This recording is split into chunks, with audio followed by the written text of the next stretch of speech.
You're tuned into Box FM. Think out of the box. आप सुन रहे हैं व्यंग के रंग प्रभात के संग। स्वागत है आप सभी दर्शकों का, सभी श्रोताओं का बॉक्स एफएम के इस खास कार्यक्रम में जिसका नाम है व्यंग के रंग प्रभात के संग। और बज चुके हैं इस समय 4:09। थोड़ी सी देरी हुई लेकिन कोई बात नहीं, ये देरी आपकी बिल्कुल वेस्ट नहीं जाएगी, बहुत वर्थ इट होगी, क्योंकि आज हमारे साथ बहुत ही खास मेहमान जुड़े हैं और उनका नाम है बुलाकी शर्मा जी, जो है भारत के बहुत ही वरिष्ठ व्यंग्यकार। और साथ ही हमारे साथ स्टूडियो में है प्रभात गोस्वामी जी। नमस्कार, मैं प्रभात और मेरे साथ है सृष्टि। आज जयपुर का मौसम बहुत सुहावना है। जयपुर शहर बारिश में भीग रहा है और हम बहुत मुस्तैदी के साथ इस बारिश में दौड़ते भागते मैं स्टूडियो पहुंचा हूं ताकि कहीं आपका पल बेकार ना जाए। और आज हमारे साथ हैं बुलाकी शर्मा, बीकानेर शहर से, जो मेरी जन्मभूमि है, जहां मैंने जन्म लिया, पढ़ाई भी की वहां पर और बहुत सालों तक मैं रहा। आज भी बीकानेर की उन कुंज गलियों की याद मेरे जहन में है और बीकानेर मेरे दिल से कभी निकला ही नहीं। स्वागत है बुलाकी शर्मा जी। शुक्रिया। कैसा लग रहा है आपको हमारे इस कार्यक्रम से जुड़ के? शुरू से मैं सुनता रहा हूँ, आपको बहुत अच्छा लग रहा है और आप बारिश में भीगते भागते पहुंचे हैं, तो ये भी बहुत बड़ी बात है कि कार्यक्रम प्रति आपका समर्पण ही है कि सर्दी तूफान में सबसे सोचते हुए आप बराबर पहुंच रहे हैं, बराबर कर रहे हैं। जी जी, बीकानेर की खुशबू यहाँ तक पहुँच रही है। मकर संक्रांति को जयपुर में पतंगियाँ उड़ती हैं और बीकानेर में घेवर बनते हैं और बीकानेर के खाने पीने का तो आनंद ही अलग है। मुझे अभी भी कचौड़ियों की खुशबू आ रही है, मिठाइयों की खुशबू आ रही है और वो दृश्य याद आ रहे हैं जब हम बचपन में खड़े होकर वो घेवर के बनने की प्रक्रिया को देखते थे।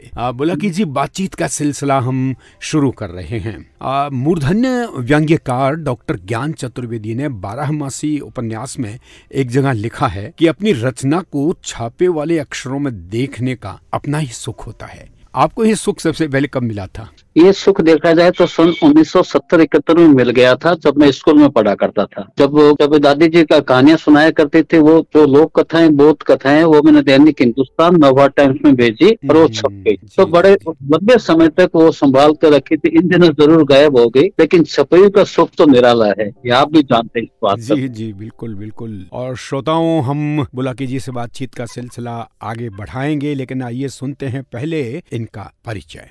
जब कलम अनुभव की स्याही से कुछ रचती है तो कुछ नया, कुछ अलग ही होता है लेखनी का रंग। आज ऐसे ही लेखक श्री बुलाकी शर्मा हमसे रूबरू हो रहे हैं। 1 मई 1957 को बीकानेर में जन्मे इस लेखक के व्यंग विसंगतियों की गहरी पड़ताल कर उन पर प्रहार करते हैं। अब तक हिंदी और राजस्थानी भाषा में 40 से अधिक पुस्तकों के रचयिता, एक सुपरिचित व्यंग्यकार बुलाकी शर्मा के चर्चित व्यंग संग्रहों में दुर्घटना के इर्द गिर्द, रफूगिरी का मौसम, आप तो बस आप ही हैं और चेखव की बंदूक जैसे अनेक संग्रह शामिल हैं। कहानी बाल साहित्य में भी आपने उल्लेखनीय कार्य किया है। केंद्रीय साहित्य अकादमी और राजस्थान साहित्य अकादमी से हिंदी एवं राजस्थानी भाषाओं में सम्मानित हरिशंकर परसाई पुरस्कार जैसे अनेक पुरस्कारों से नवाजे गए। श्री बुलाकी शर्मा का व्यंग के रंग प्रभात के संग कार्यक्रम में हार्दिक स्वागत है।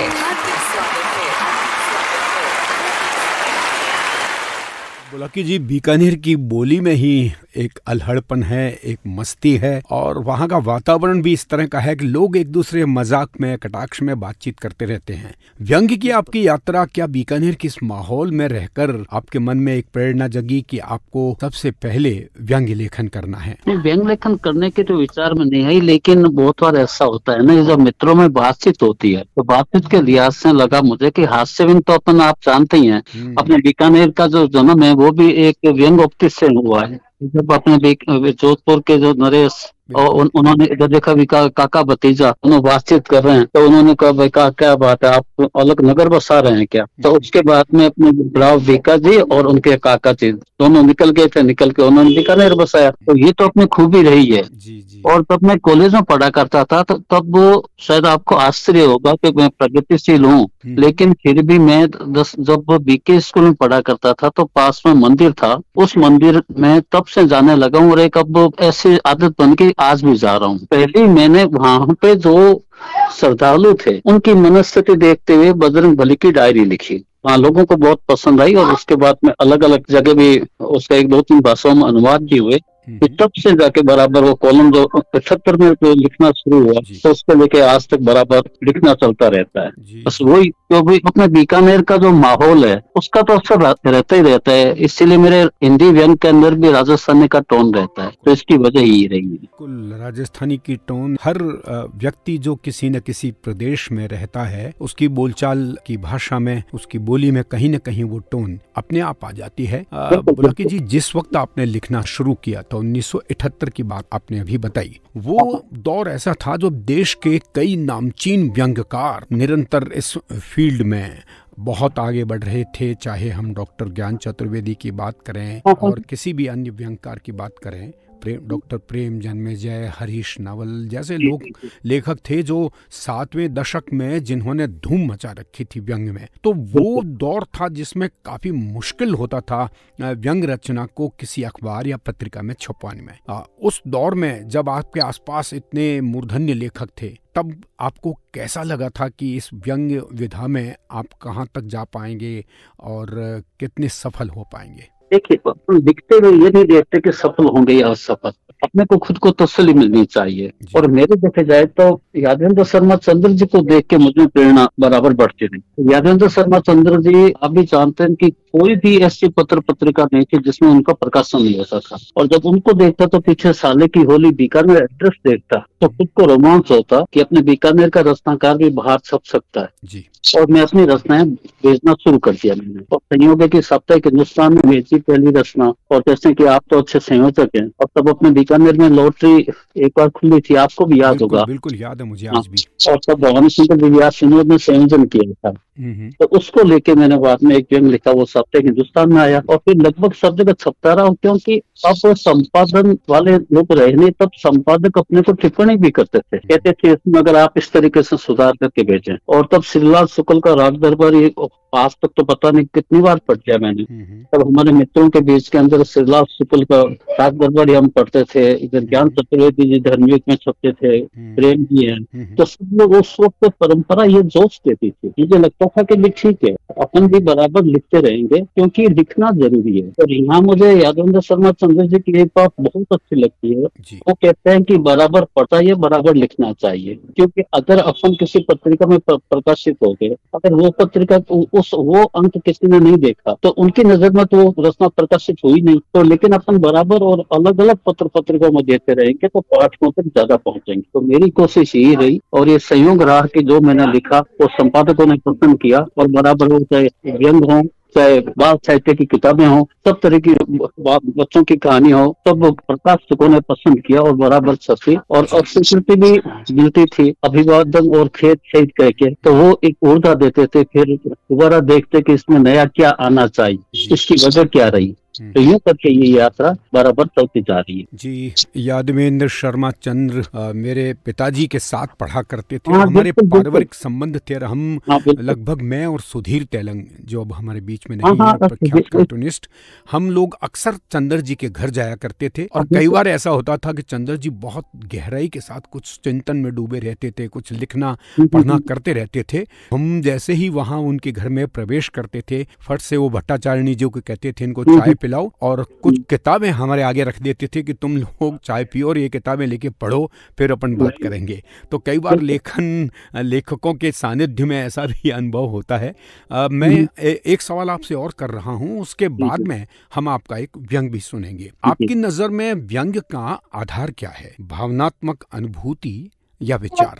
अपन जिन स्थितियों से द्रवित होते हैं तो उस द्रवित होने की वजह से भी लिखते हैं कि कहीं व्यसन की देखते हैं, कहीं असुर की देखते हैं, विरोधाभास देखते हैं, छल छद्म देखते हैं, तब अपने मन में ऊपर एक गुस्सा सा आता है और करुणा का भाव आता है कि काश ऐसी स्थितियां नहीं बनी। और इसलिए अपन बराबर व्यंग लिखते रहते हैं। तो मैं ये मानता हूँ कि व्यंग में करुणा का भाव प्रमुख रूप से रहना चाहिए। पढ़ने के बाद पाठक के मन में उद्वेलन भी हो और करुणा का भाव भी जगे, क्योंकि काश जो स्थिति अभी की है वैसे नहीं होनी चाहिए, अच्छा होना चाहिए। श्रोताओं, इस समय हम व्यंग के रंग प्रभात के संग कार्यक्रम में सुपरिचित व्यंग्यकार भाई बुलाकी शर्मा से बातचीत कर रहे हैं। अगर आप भी इनसे कोई सवाल पूछना चाहें तो 73399096 पर कॉल कर सकते हैं या चैट रूम में जाकर अपना सवाल वहां पर लिख सकते हैं। हम आपके सवाल को पढ़कर भी सुनाएंगे। और अगर आप सीधे हमसे जुड़ना चाहें तो मैंने आपको नंबर बताया है।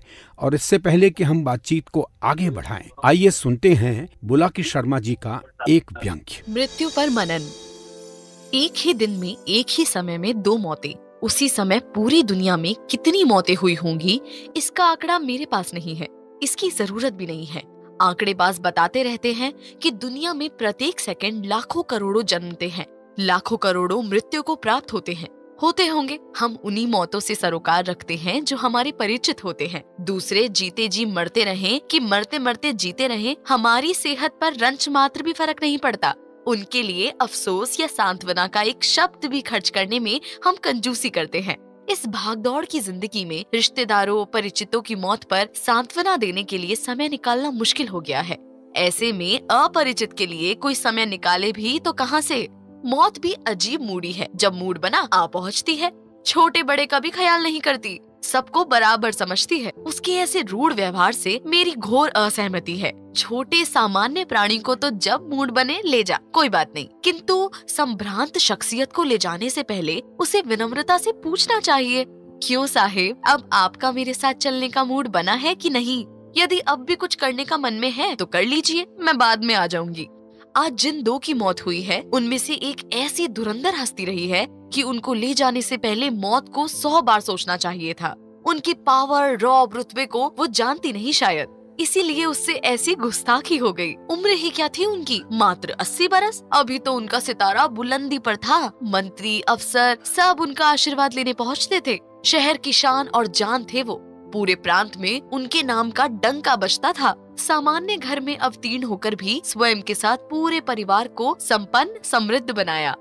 माने हुए राजनेता, अपने और अपने हित का ध्यान रखने वाले, दलों के बंधन में नहीं बंधे। दल बदलते रहे, आगे बढ़ते रहे, अपनी आत्मा की आवाज सुन अपने परिवार का विकास करते रहे, जनता को सपने बांटते रहे और उनके प्रिय बने रहे।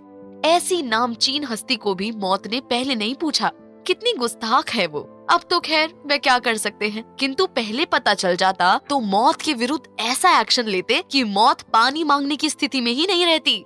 मुझे लगता है कि वे गुस्ताख मौत को बख्शेंगे नहीं, यहाँ ना सही उस लोक में डिबरी डाइट जरूर करेंगे। ऐसी धुरंधर शख्सियत की मौत के समय ही हमारे घर काम करने वाली बाई के पति की भी मौत हो गई। अदना सा प्राणी, गरीबी से बाथेड़ा करता भी कब तक, 40 साल की उम्र में भी 70 का लगता था। उसकी घरवाली लोगों के घरों में साफ सफाई करती, वह मौसमी गाड़ा लगाता। 4-5 बच्चे, बूढ़े माँ बाप, टीबी, सांस की तकलीफ, घर की गाड़ी खींच न पाने की पाजी बीमारी, उसको मरना ही था, मर गया। मैं पशुपेश में अंतिम यात्रा में जाना जरूरी है, किंतु एक ही समय दोनों में जाया नहीं जा सकता। एक के जा सकता हूँ, किसके जाऊं? पत्नी ने कहा, काम वाली बाई के पति के अंतिम संस्कार में जाओ। बेचारी का जवान पति गुजर गया, कितना बुरा हुआ। मुझे उसकी बात जची नहीं। बोला, उसके यहाँ नहीं जाने से भी चल सकता है, नेताजी की अंतिम यात्रा में जाना ज्यादा जरूरी है। नेताजी तुमको जानते ही नहीं थे, उनके पीछे हजारों की भीड़ होगी। उस बेचारी के कौन है यहाँ? जहाँ काम करती है वही तो उसके अपने हैं। नेताजी को तो सब जानते हैं। शहर की क्रीम वहाँ होगी, उन सबको चेहरा दिखाना जरूरी है। जरूरत पड़ने पर वो लोग ही काम आएंगे, काम वाली बाई नहीं। पत्नी दुखी स्वर में बोली, भीड़ बनने के लिए वहाँ जाओगे? 5-6 बरसों से वो बेचारी हमारे घर का काम करती है, उस पर पहाड़ टूटा है, वहाँ नहीं जाओगे? कितनी बुरी बात है। मैं तटस्थ बन बोला, उसके हम दोनों बाद में हो आएंगे। जाने वाला चला गया, वापस आने से रहा, तो क्या तुम्हारे जाने से नेताजी वापस आ जाएंगे? पत्नी बीच में ही बोली। मैं अटकता सा बोला, वापस वो आता है जो जाता है। नेताजी जाकर ही यहीं मौजूद रहेंगे, अपने प्रभावी संतानों के मार्फत हमेशा हमारे बीच रहेंगे। उनसे बनाकर रखने में ही हमारी भलाई है। और वो बेचारी हमारे घर काम करती है, उसका घरवाला मर गया है, लेकिन वहाँ नहीं जाओगे? मैंने ढिठाई से जवाब दिया। उसके वहाँ जाने नहीं जाने का मायना क्या है? तुम्हें जाना है चली जाना, मैं तो नेताजी की अंतिम यात्रा में जा रहा हूँ। मैं तो जाऊंगी ही, लेकिन मैंने तुम जैसा स्वार्थी आदमी नहीं देखा जो मरे हुए व्यक्ति के अंतिम संस्कार में जाने के लिए भी नफा नुकसान देखता है। पत्नी बोले जा रही थी और मैं नेताजी की अंतिम यात्रा में जाने के लिए घर से निकल चुका था। अभी जो आपने व्यंग सुना ये था बुलाकी शर्मा जी द्वारा लिखा हुआ। लेकिन इससे पहले कि हम आगे बढ़े इस व्यंग पे और बात करें, शशिकांत सिंह जी हैं बिहार से जो हमसे जुड़े हैं बॉक्स एफएम से, और उन्होंने अपनी एक समीक्षात्मक टिप्पणी इस व्यंग पर भेजी है, उसे सुनते हैं। बॉक्स एफएम के सभी दर्शकों को शशिकांत सिंह शशि का नमस्कार। मुझे खुशी है कि प्रभात गोस्वामी जी ने मुझे बुलाकी शर्मा जी पर बात करने का अवसर दिया। बुलाकी शर्मा जी उन व्यंग्यकारों में हैं जो बड़े ही शांति से, ईमानदारी से अपना काम करते चलते हैं। जैसे सोनार अपने गहने बनाता है, उस तरह बुलाकी जी अपनी रचनाएं लिखते हैं। अभी जो व्यंग मुझे दिया गया, मृत्यु पर मनन, यह व्यंग संकलित है बेहतरीन व्यंग नाम से उनका एक संकलन है। उसमें मित्रों, यह दो व्यक्तियों की मृत्यु एक ही समय में होती है और बुलाकी जी कहते हैं कि मृत्यु तो अनेकों की हुई होगी, किंतु मुझे प्रभावित इन दो मौतों ने इसलिए किया क्योंकि ये मेरे परिचित हैं। जीते जी लोग मर रहे हैं और मरते मरते जी रहे हैं, पर मुझे उनसे क्या। इंसान की जो अवसर परस्ती है, उसकी जो मौका परस्ती है, इस पर व्यंग्यकार तिलमिलाता है और वो चोट कैसे करता है। उसका ये कहना है कि नेताजी तो बस बहुत बड़े आदमी थे, मौत को उनसे पूछ करके, उनकी आज्ञा लेकर के ले जाना चाहिए था। कम से कम एक बार पूछ लेती कि आप चलेंगे मेरे साथ, खाली हैं। ये जो गंभीर विषय के साथ हास्य पैदा करना, ये कलाकारी है बुलाकी शर्मा जी की, जो बीच में हास्य बोध स्वाभाविक रूप से उत्पन्न करते हैं। दूसरी ओर उनकी नौकरानी का पति मर गया है। वो कैसे मरा? गृहस्थी की गाड़ी न खींच पाने की उसको बीमारी है। वो अपनी परेशानी से परेशान है, अपने दुखों से परेशान है, किंतु उसके बारे में बात करने की चिंता किसे है? अब मरने के बाद समस्या ये बन गई कि किसकी शव यात्रा में जाया जाए। देखिए, शव यात्रा तक में लाभ की, हानि की, ये जो गणितीय कलाकारी है, ये कर रहा है लेखक। लेखक देखता है कि यदि मैं नेताजी के शव यात्रा में जाता हूँ तो मुझे इससे फायदा होगा, वहाँ लोग आएंगे, जान पहचान होगा। जबकि उसकी पत्नी कह रही है नहीं, ये नौकरानी हमारे यहाँ वर्षों तक रही है, इनके साथ जाना चाहिए। और अंत में विजय किसकी होती है? अवसरवादिता की। यह पूरा युग अवसरवादिता के पूरी तरह से रंग में रंगा हुआ है। यही लेखक कहना चाहता है कि हम सभी कहीं न कहीं प्रभावित हैं पूंजी की चकाचौंध से, पूंजी के मार से, और हम चाहते हैं कि हम केवल रुई भिगो करके ये साबित कर दें कि हम बहुत बड़े करुणा के और परोपकार और करुणा से भरे लोग हैं, किंतु ऐसा होता नहीं है। सच्चाई निकलती नेताजी की मौत में कभी जाता है और हाथ लगता है बाई के हिस्से केवल मनन चिंतन। यही हमारे लेखकों की एक तकदीर है। मित्रों, मुझे खुशी है कि एक बड़े ही गंभीर विषय पर बुलाकी जी ने इसको उठाया, और ये गंभीर मनन है। आप 3 मिनट में इसको नहीं समझ सकते। आप इस रचना को 2 बार 3 बार पढ़ेंगे, आप देखेंगे कितनी परतें खुलती हैं इसमें। ये व्यंग का एक बेहतरीन नमूना है कि बिना किसी शोध के, प्रतिशोध के और बिना किसी वाद प्रतिवाद के भी आप एक बेहतरीन व्यंग लिख सकते हैं। मैं बुलाकी शर्मा जी को, प्रभात गोस्वामी जी को, दोनों को बहुत बहुत धन्यवाद देता हूँ। बहुत बढ़िया। शशिकांत सिंह शशि बिहार से हमारे साथ जुड़े थे और उन्होंने बुलाकी शर्मा जी के इस व्यंग पर टिप्पणी की। बुलाकी जी, जिस तरह से पूंजीवाद आज एक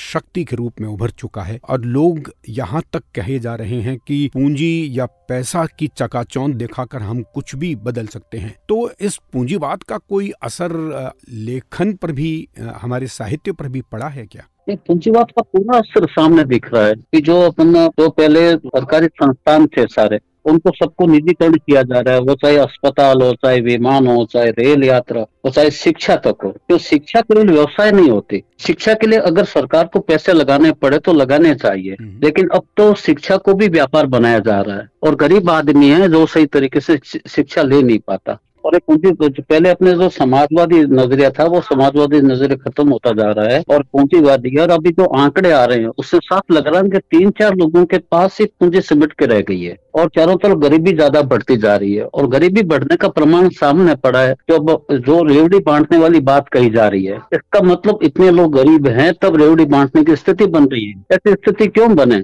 कि इनको फोकट के अंदर अपने को 5 किलो गेहूं देना पड़े या 5 किलो अनाज देना पड़े? तो ये सब साफ बात पड़ा है कि ये पूंजीवाद है और कुछ एक घराने हैं जो आगे बढ़ते जा रहे हैं और गरीब होते जा रहे हैं। और सरकार खुद से ये कहती रहती है कि देखो हमने इतने मुफ्त में मकान बना दिए, इतने लोगों को हम फोकट में अनाज दे रहे हैं। तो ये स्थिति चिंताजनक है और वो एक समाजवादी नजरिया होना चाहिए जो कि अभी हमें नजर नहीं आता और पूरे विश्व में ये चिंताजनक स्थिति बनती जा रही है। और अपने व्यंग में आप तो खुद बहुत अच्छे व्यंगकार हैं और अपन हमारे व्यंग रचनाओं के अंदर इसी विसंगति को समाज के जो कमजोर और नीचे वाले तबके हैं उनकी पीड़ा को अपन उजागर करते ही रहे हैं और मानते हैं कि पूंजीवाद कम से कम हमारे देश के लिए कतई फायदेमंद नहीं है, लेकिन अभी स्थिति वास्तव में चिंताजनक है। जी बिल्कुल। और इससे पहले मैं शशि जी का भी शुक्रिया अदा करता हूँ। शशि जी ने मेरे पसंदीदा व्यंग्यकार हैं वो, और शशि जी ने अच्छी बात मेरी रचना पे गंभीरता से उनको पढ़ा और उससे विस्तार से बात भी की। इसके लिए आपके माध्यम से शशि जी को भी अपने शुक्रिया पहुंचा रहा हूँ। जी बिल्कुल, आपकी बधाई उन तक पहुंच रही है। और मैं ये भी पूछना चाह रहा हूँ कि हमारे सामने बहुत सारी विसंगतियां हैं, सामाजिक विसंगतियां हैं, सांस्कृतिक, राजनीतिक, आर्थिक, और अब एक नया दौर शुरू हुआ है जब चुनाव में मुफ्त की रेवड़ियां बांटने पर बड़ा हंगामा हो रहा है।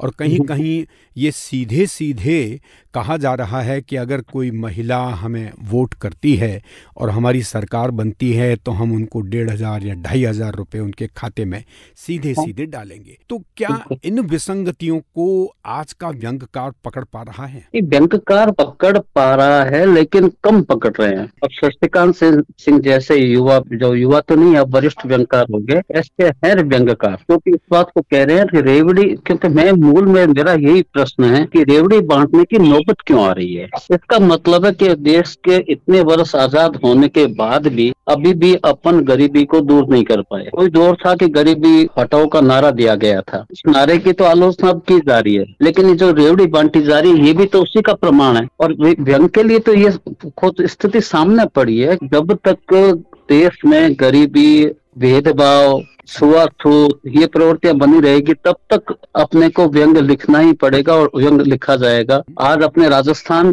के अंदर अपन देखते हैं कि दलित कोई घोड़ी पे सवार होके तुला जाता है तो उसको आज भी रोका जा रहा है। ये अपनी भयावह स्थिति है कि आजाद देश के अंदर भी आज भी ये स्थिति बनी हुई है। ये बहुत बड़ी सामाजिक विसंगति है कि अगर इस तरह का आज भी आजादी के 75 साल निकल चुके हैं, उसके बाद भी अगर ऐसी स्थितियां बनती हैं कि जिला प्रशासन को हस्तक्षेप करके ऐसे लोगों की बिंदोड़ी या कहते हैं कि बारात को निकलाया जाता है, तो ये बहुत गंभीर विषय है। और मैं समझता हूँ कि व्यंग्यकारों को ऐसी विसंगतियां, जैसे आजकल सांप्रदायिक विसंगतियां भी हैं, धार्मिक विसंगतियां भी हैं, इन पर कोई कलम नहीं चलाता और सब लोग हल्के फुल्के व्यंग कर रहे हैं।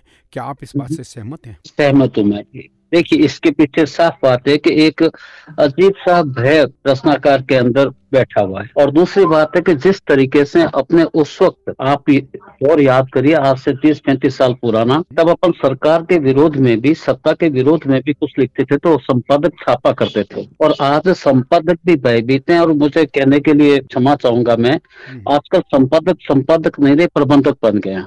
जैसा अखबार की रीति नीति है उसी के आधार पर वो रचनाएं छापते हैं। तब हम देखते हैं कि केवल लेखकों पे, साहित्यिक विसंगतियों पे ज्यादा व्यंग आने लग गए। राजनीति के ज्वलंत मुद्दे अगर उठाते भी हैं तो पत्र पत्रिका वाले कम छापते हैं। और इस दौर में बाद में होता क्या कि अपने पास में सोशल मीडिया माध्यम रहता है कि जो आप अपनी बात है सोशल मीडिया के माध्यम से कह सकते हैं और कह भी रहे हैं जो साफ से हैं, क्योंकि अपने मान के चलते हैं कि व्यंग्यकार हमेशा प्रतिपक्ष की भूमिका में रहता है, वो किसी सरकार का समर्थक नहीं होता। क्योंकि अब बहुत, लेकिन अपन ये भी देखते हैं कि ऐसे अपने व्यंग्यकार साथी भी है जो कि विपक्ष की भूमिका निभा रहे हैं, कि विपक्ष पे वो टिप्पणियां करे, कटाक्ष कर रहे हैं। जब जनता ने उनको अस्वीकार कर दिया और उनको विपक्ष में बिठा दिया तो इसका मतलब है कि उनके कामों से जनता खुश नहीं थी, तब उनको विपक्ष में बैठाया। तो जो सरकार वर्तमान में है वो चाहे एक्स पार्टी की हो चाहे वाई पार्टी की हो, तो एक सरकार से ही जनता की जिम्मेवारी,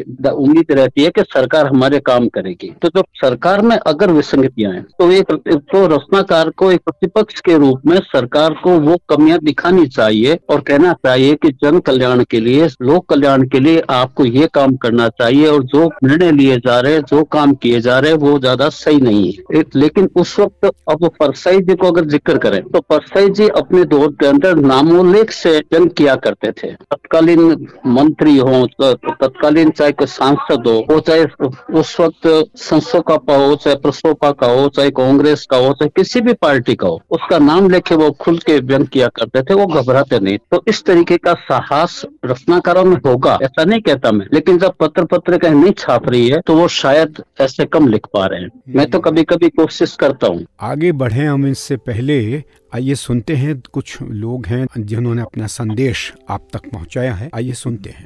धन्यवाद। सबसे पहले तो मैं बॉक्स एफएम को और प्रभात गोस्वामी जी को व्यंग को समर्पित इस महत्वपूर्ण कार्यक्रम के लिए हार्दिक बधाई देता हूँ, शुभकामनाएं देता हूँ।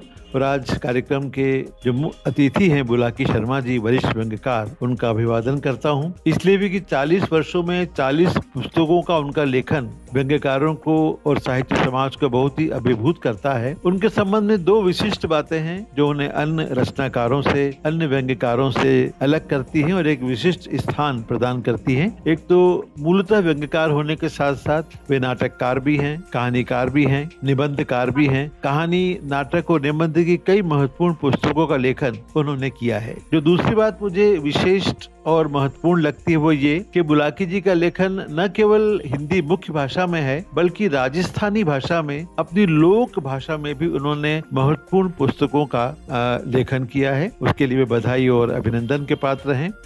साहित्य के प्रति उनका ये प्रेम, उनका ये समर्पण, उनकी ये साधना हम सभी के लिए प्रेरक है, अभिनंदनीय है, अनुकरणीय है। मैं उन्हें इसके लिए बधाई देता हूँ और उनका अभिनंदन करता हूँ। धन्यवाद। अभी जो आपने संदेश सुना ये था पिलकेंद्र अरोड़ा जी का, उज्जैन से। पिलकेंद्र जी ने अपनी बात कही और हम इस बातचीत के सिलसिले को और आगे बढ़ाते हैं। पहले पिलकेंद्र जी के प्रति मैं अभिनंदन ज्ञापित करता हूँ कि वो सबको अभिनंदन करते हैं। मैं भी उनका अभिनंदन करता हूँ कि एक वरिष्ठ व्यंग्यकार और बहुत ही मन से साफ और तीखा लिखने वाले, तो उनके प्रति बहुत बहुत आभार। बहुत बढ़िया। अब मैं आपसे और पूछना चाहूंगा कि एक तो आपके व्यंग के विषय आप कहाँ से चुनते थे, दूसरा इसी के साथ जुड़ा हुआ एक सवाल है कि आप लंबे समय तक सरकारी सेवा में रहे, उस दौरान क्या आपने कभी खुलकर व्यंग लिखे कुछ ऐसी विसंगतियों पर जिनके अपने खतरे हुआ करते थे सरकारी नौकरी में रहते हुए? देखिए, सरकारी नौकरी में रहते हुए मैंने सरकारी व्यवस्था पे, दफ्तरी व्यवस्था पे बहुत व्यंग लिखे और बाद में कुछ मैंने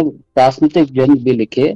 तो मेरे जो गुरु जी हैं डॉक्टर देव प्रसाद जी गुप्त, उनकी नजर में आए तब उन्होंने मुझे सीख दी थी कि अभी तुम सरकारी नौकरी में हो और तुम्हारे किसी रूल लागू होते हैं तो दूसरे विषय ज्यादा उठाया करो, राजनीतिक विषयों पे मत लिखा करो। दोनों मैंने राजनीतिक विषय पे कम लिखा, लेकिन दफ्तरी जिंदगी पे, सामाजिक विसंगतियों पे, उसको लेके मैंने उस पर ज्यादा लिखा। जैसे भास्कर के अंदर मैंने कॉलम लिखना शुरू किया, उलट बांसी और अफलातून नाम से लिखा था वर्षों तक। तब ये रहस्य बना रहा था लिखने वाला कौन है। तो उस वक्त मैं खुल के और एवं उस वक्त अपनी भी विसंगति कोई है तो उसको भी मैंने बुलाकी शर्मा नाम से लिखा कि बुलाकी शर्मा ने ऐसा किया। तो यूं करके बड़ा मजा आता था उस वक्त लिखने में। अफलातून नाम से लिखते थे तब खुल के लिखते थे, अब खुल के लिखते हुए तो झिझक होती है। मैंने ये बात मुझे कही। एक बात और मैं आपसे पूछता हूँ, अपने अफलातून नाम से व्यंग्य लिखे बहुत से और भी लेखक साहित्यकार हैं जिन्होंने एक अलग तखल्लुस जो उनका था, या तो उसी के नाम से या घोस्ट राइटिंग भी हमारे यहाँ पर होती रही है साहित्य में।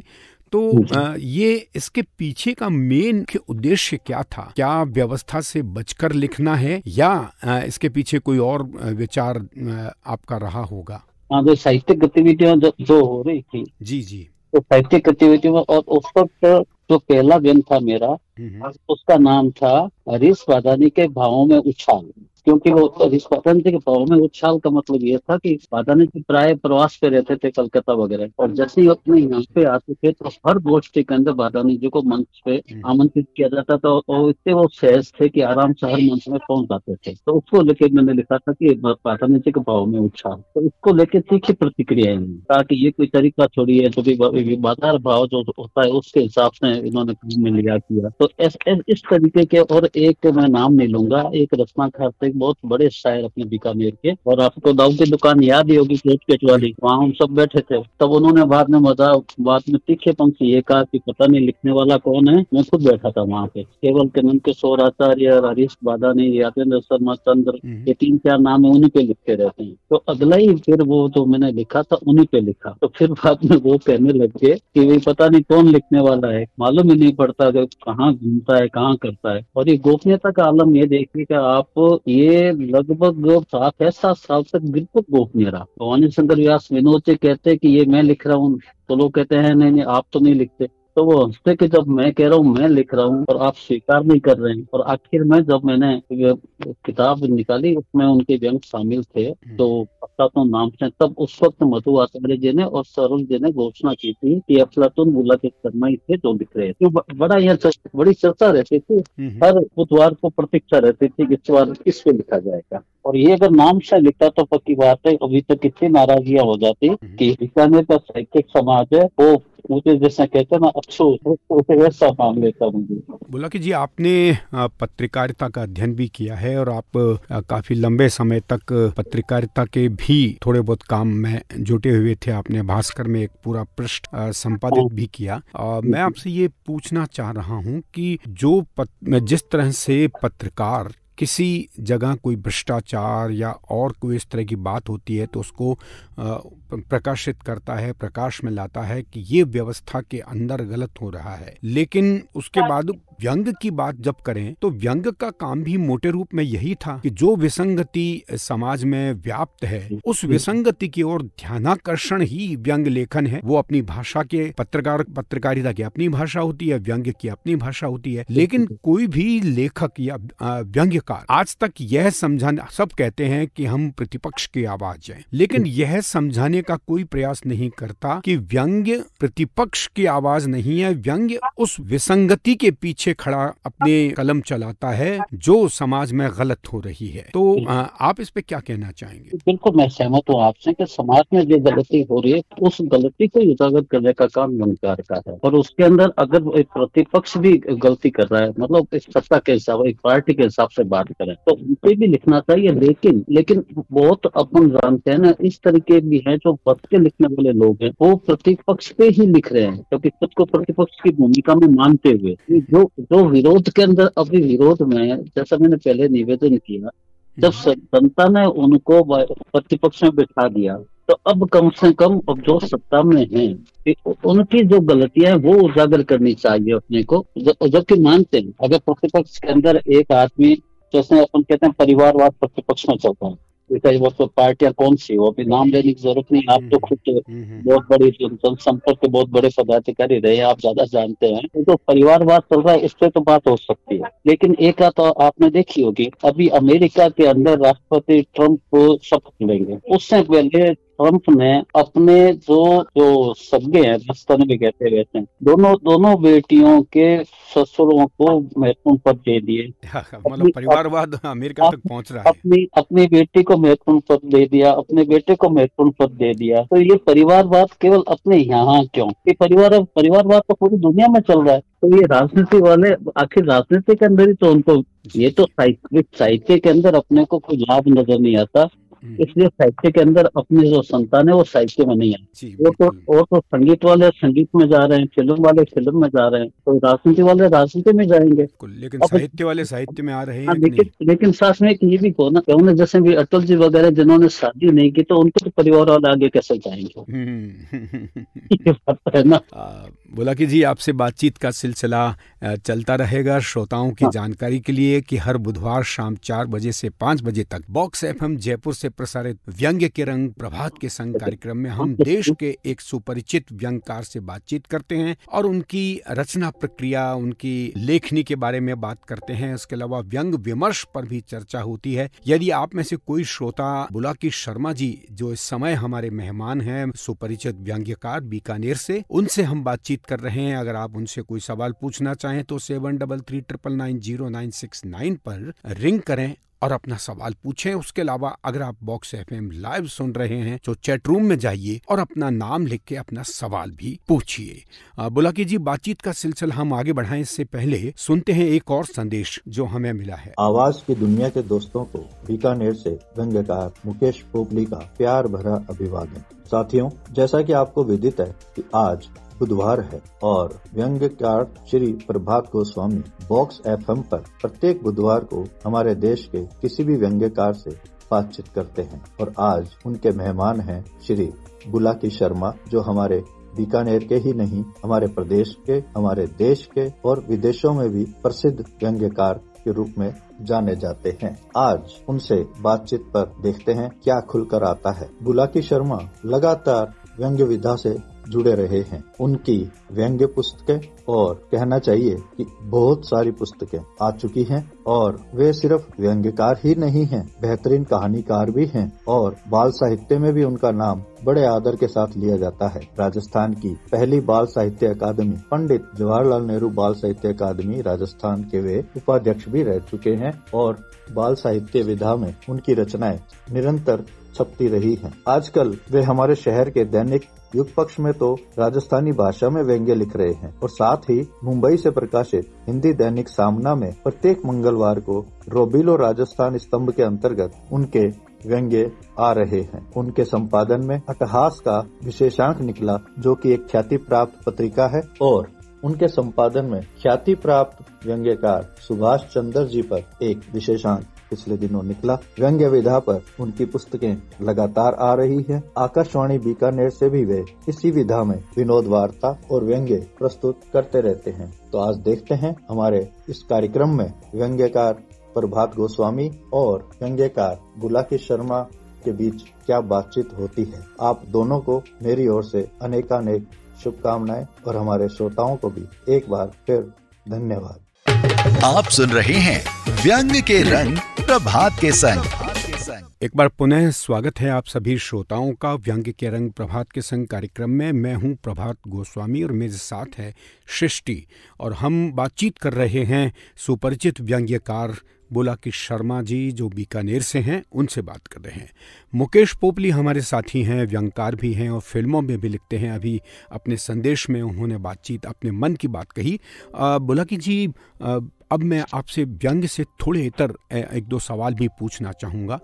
मैं यह जानना चाह रहा था कि हर रचना, चाहे वो गद्य की है, पद्य की है, कथेतर साहित्य की है, उसको लिखने की एक अलग मानसिकता होती है। आप कहानी भी लिख रहे हैं, नाटक भी लिख रहे हैं, बाल साहित्य भी लिख रहे हैं, अनुवाद भी कर रहे हैं। इतनी सारी विधाओं को आप साधते कैसे हैं? ये विधा अपने आप ही तय करवाती है। एक बहुत बार जब लगता है कि कहानी लिखनी चाहिए तो कहानी लिखी जाएगी, लेकिन इन वर्षों में जब व्यंग्य के कॉलम लिखने की ज्यादा दबाव बनने लग गया है तो कहानी कम लिखी गई मेरे से। और जो कभी कभी जो ललित निबंध भी लिखने का मन करता तो ललित निबंध भी लिख लेता हूँ, निबंध भी लिख लेता हूँ। तो एक अलग मनस्थिति रहती है कि, लेकिन कविता अब तक लिख नहीं पाया। लोग कहते हैं कि कविता से शुरुआत होती है। बुलाकी शर्मा जी ने कहानी संग कहानियां भी लिखी हैं। इनकी उड़ते बादल की छांव, कथा, अनुकंपा और उसके अलावा नाटक हमारी गुड़िया, सरपंच साहिबा, निबंध संग्रह भी आपका प्रकाशित हो चुका है, चिर सुख न चिर दुख, और बाल कहानी संग्रह में आपने बहुत काम किया है। अनोखी कहानी, प्यारा दोस्त, दादाजी की सही सलाह जैसी और भी बहुत सी कहानियां हैं जो बुलाकी जी ने लिखी हैं।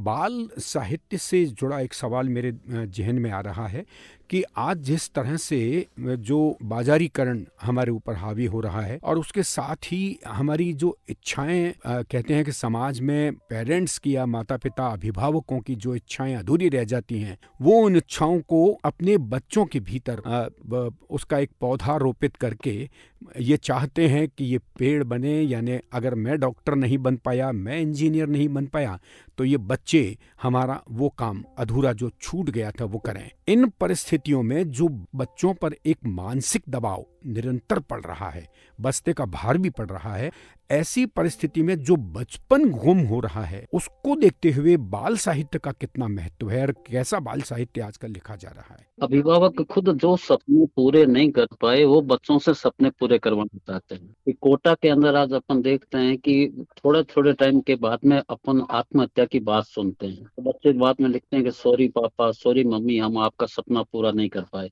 बच्चों को अपने हिसाब से खुले आकाश में विचरण करने देना चाहिए। अपने सपने बच्चों पे थोपते हैं ना, ये सबसे ज्यादा नुकसानदेह।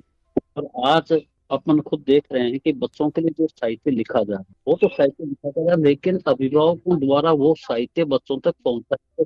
पत्र पत्रिकाएं, नंदन जैसी पत्रिका, पराग जैसी पत्रिका, बालक जैसी पत्रिका, तोड़फोड़ जैसी जो अपन बचपन में या अपन पढ़ा करते थे, जिनमें छपा करते थे, वो पत्रिकाएं गायब हो, तो वो सब गायब हो गए। तो इसके पीछे कारण क्या है? ये बाजारी इन सब अखबार वालों को कि इनको ये जरूरी है कि अच्छी चीज बालकों तक पहुंचनी चाहिए, लेकिन बहुत लिखा जा रहा है लेकिन बच्चों तक नहीं पहुंच रहा है। लेखक ही एक दूसरे को, तो ये एक नुकसानदायक। और मुझे खुशी होती है जब राजस्थान पढ़ा अंदर कहानियां छपा करते थे, उसमें लेखक का एड्रेस भी हुआ करता। तो मैं भेज रखा है, जो 7वीं 8वीं में बच्चे पढ़ते थे, उन बच्चों को पोस्ट कार्ड मेरे पास में कुछ पड़े हैं, जो कि कहते थे कि अंकल आप ये कहानी अच्छी लगी तो क्यों लगी बताइए। तो उस वक्त पाठक भी थे और स्पेस भी था, बच्चों को पढ़ने के लिए सामग्री भी उपलब्ध हुआ करती थी घर के अंदर। तो ये जो बच्चों का नुकसान अभिभावक कर रहे हैं, अभिभावक आज भी सचेत नहीं है। वो चाहते हैं कि वो समझ आते ही उनको कंप्यूटर सिखा, और कंप्यूटर की किताबें उनको जो लानी शुरू कर देते हैं। 9th के अंदर 10वीं में बच्चा होता है, तो उसी की तैयारी के साथ साथ उसको कहते हैं तुम नेट की तैयारी करो, तुम इसकी तैयारी करो। तो बच्चा बनना क्या चाहता है, ये तो बच्चों से जानना ही नहीं चाहते ये लोग। जब सरकारी खरीद के लिहाज से भी वैसे ही जो चीजें आती है नेट से निकाल के भी छाप लेते हैं, ये सब कुछ तो चलता रहेगा। मेरा नियम एक ही है कि और अभिभावकों को किताबें बच्चों तक पहुंचानी चाहिए। जी, बहुत बढ़िया बात कही आपने कि बहुत अच्छा बाल साहित्य लिखा भी जा रहा है, लेकिन संकट ये है कि वो साहित्य उन बच्चों तक पहुंच भी नहीं रहा है। ठीक इसी के इतर एक आंदोलन 8वें दशक में डॉक्टर प्रेमचंद गोस्वामी जयपुर में जो साहित्यकार भी थे, पत्रकार भी थे और बहुत अच्छे आर्टिस्ट थे, उन्होंने एक चलाया था कि बाल फिल्मों का जो अभाव हमारे समाज में है और उसका आज असर देखने को मिल रहा है कि बहुत से बच्चे पोर्न फिल्में देख रहे हैं या OTT पर अति हिंसात्मक फिल्मांकन जो आ रहा है उसको देखकर बच्चे का दिमाग कहाँ जा रहा है और उसके कई दुष्परिणाम भी हम देख रहे हैं। तो इन सब के पीछे उन बाल साहित्यकारों की जिम्मेदारी है जो बेहतर साहित्य रचें और उन बच्चों तक पहुंचाने के लिए माता पिता के साथ भी संपर्क करें। और इस पर भी एक विमर्श होना चाहिए कि माँ बाप अपने बच्चे को सिर्फ ये ना कहें पढ़ाई का अपना महत्व है, पढ़ना बहुत जरूरी है, हम ये कहते हैं, लेकिन उसके साथ उस बच्चे की मानसिकता को थोड़ा बहुत आप खुले में भी उड़ने दें ताकि वो अपना भविष्य खुद तय कर सके या उस दिशा में जा सके जहां वो अपने माँ बाप से मार्गदर्शन लेके वहां तक पहुंच सके। बॉक्स FM के चैट बॉक्स में फारूक अफरीदी जी बहुत सारे संदेश भेज रहे हैं आपके लिए। बुलाकी जी का बहुत बढ़िया व्यंग सुनाया, आभार। मनुष्य की अवसरवादिता पर जबरदस्त कटाक्ष। बुलाकी जी ने सही कहा कि पूंजीवाद हमारे देश के लिए कतई फायदेमंद नहीं है। देश की आज़ादी के 75 वर्षों बाद भी हालात नहीं बदले। संपादक नामक संस्था प्रबंधन में बदल गए हैं और व्यंग्यकार की हमेशा प्रतिपक्ष की भूमिका है, लेकिन अभिव्यक्ति का संकट है।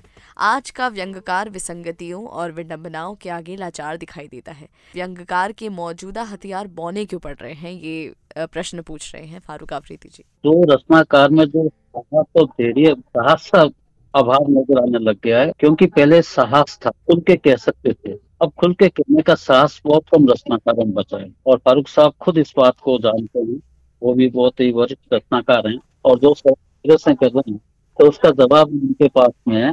क्योंकि एक रचनाकार को और विशेष व्यंग्यकार को तो दुस्साहसी होना चाहिए, उसको अपने कहता हूँ ना, इसके लिए उसको पहले बैलेंस शीट मिला के नहीं लिखना चाहिए कि मुझे इसमें लाभ होगा। व्यंग्यकार को तो हमेशा नुकसान का देखना चाहिए कि मेरा भले नुकसान हो लेकिन समाज को लाभ मिलना चाहिए, समाज का जो चेहरा है उसको सामने रखना चाहिए। ये रचनाकार का होना चाहिए। बहुत बहुत धन्यवाद हमारे साथ जुड़ने का बुलाकी शर्मा जी।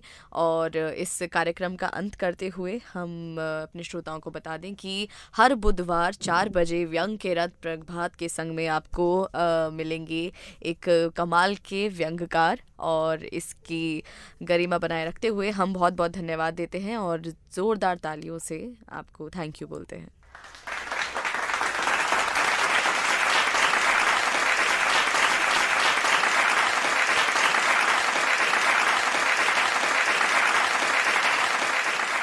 तो बहुत बहुत धन्यवाद बुलाकी शर्मा जी, और उन श्रोताओं का भी बहुत बहुत धन्यवाद फारूक अफरीदी जी जो हम इस कार्यक्रम के नियमित श्रोता हैं, वरिष्ठ व्यंग्यकार हैं, लेखक हैं, कवि हैं। उन्होंने भी अपने मन की बात कही। बहुत अच्छा लगता है जब बहुत से लोग जुड़कर इस कार्यक्रम को सफल बनाते हैं, क्योंकि ये कार्यक्रम मेरे अकेले का नहीं, ये कार्यक्रम उन सभी श्रोताओं का है जो व्यंग्य विधा में रुचि रखते हैं। बुलाकी शर्मा जी, एक बार पुनः आपका बहुत बहुत आभार और श्रोताओं की जानकारी के लिए कि अगले बुधवार हम फिर किसी एक शख्सियत के साथ उपस्थित होंगे। तब तक के लिए नमस्कार, शबा खैर, शुभ रात्रि।